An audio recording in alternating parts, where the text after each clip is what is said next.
Welcome to Democracy Now!, democracynow.org, the War and Peace Report. I'm Amy Goodman. More than 100 people have been killed in Pakistan after Taliban gunmen attacked a military-run school in Peshawar. The death toll has reached 126, with at least 84 believed to be children. The Taliban has said it targeted the children of military families in retaliation for Pakistan's campaign against the Taliban in North Waziristan. Since June, at the urging of the United States, Pakistan has waged a massive offensive in the region, which coincided with the resumption of U.S. drone strikes. In Sydney, Australia, 2 hostages and a gunman have been killed after police stormed a downtown cafe and chocolate shop to end a standoff that lasted over 16 hours. The gunman has been identified as an Iranian refugee named Manharan Monis, who was out on bail on charges including sexual assault and being an accessory to the murder of his ex-wife. Australian Prime Minister Tony Abbott said the suspect had a long criminal record. What we do know is that the perpetrator was well known to state and Commonwealth authorities. He had a long history of violent crime, infatuation with extremism and mental instability. Manharan Monis opposed Australia's role in the US-led war in Afghanistan and had been charged with sending harassing letters to the families of dead Australian soldiers. The Obama administration faces a deadline today to decide whether it'll attempt to force New York Times investigative reporter James Risen to reveal his source in one of the most significant press freedom cases in decades. Risen has vowed not to testify at the trial of Jeffrey Sterling, who's accused of giving him classified information that revealed a botched CIA plot to disrupt Iran's nuclear program. The Justice Department has signaled it may stop trying to compel Risen to reveal his source, but still subpoena him to testify at Sterling's trial. If he refuses, Risen could face jail time. Meanwhile, the Obama administration may try to force another journalist to testify in a trial over bombings by al-Qaeda. Preet Bharara, the U.S. Attorney in Manhattan, has asked Attorney General Eric Holder to approve a subpoena of 60 Minutes producer Robert Bonin over his interactions with al-Qaeda's press office during a bid to interview Osama bin Laden in 1998. The Supreme Court has ruled police officers can conduct illegal traffic stops based on wrongful interpretations of the law.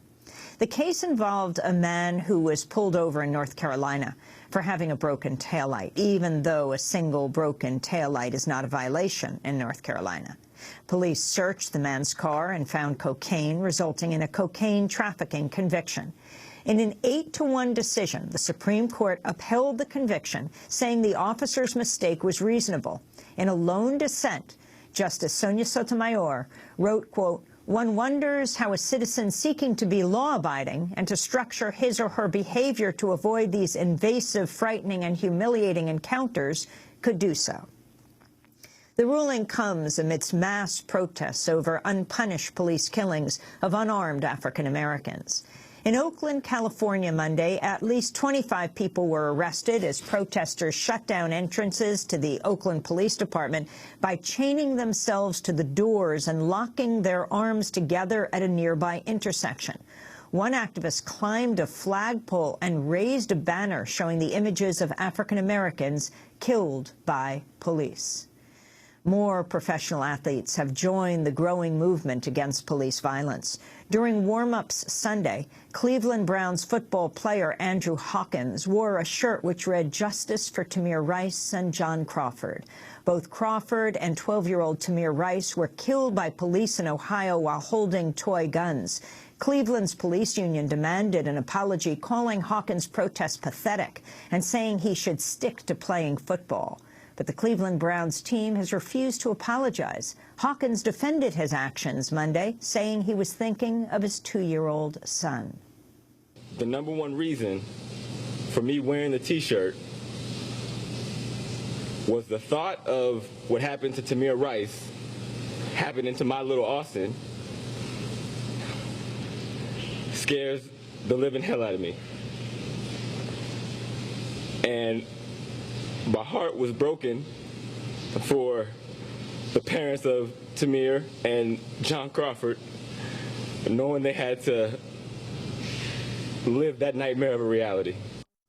Congress, meanwhile, has quietly passed legislation requiring states to report the number of people killed by police.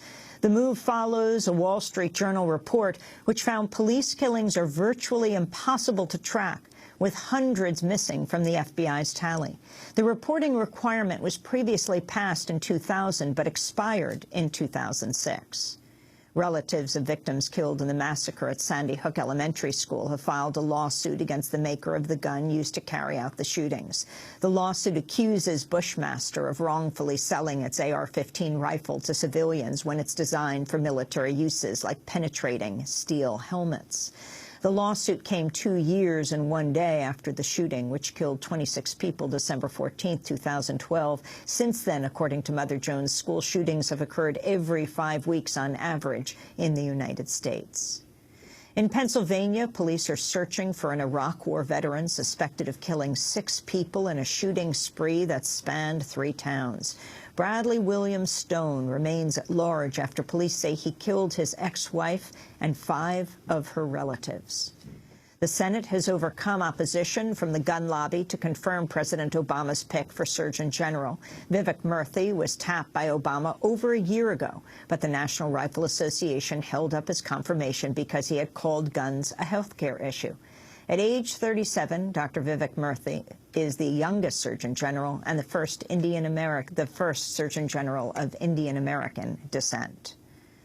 In a victory for reproductive rights, the Supreme Court has let stand a lower court decision blocking an Arizona law which restricted the use of the pill form of abortion.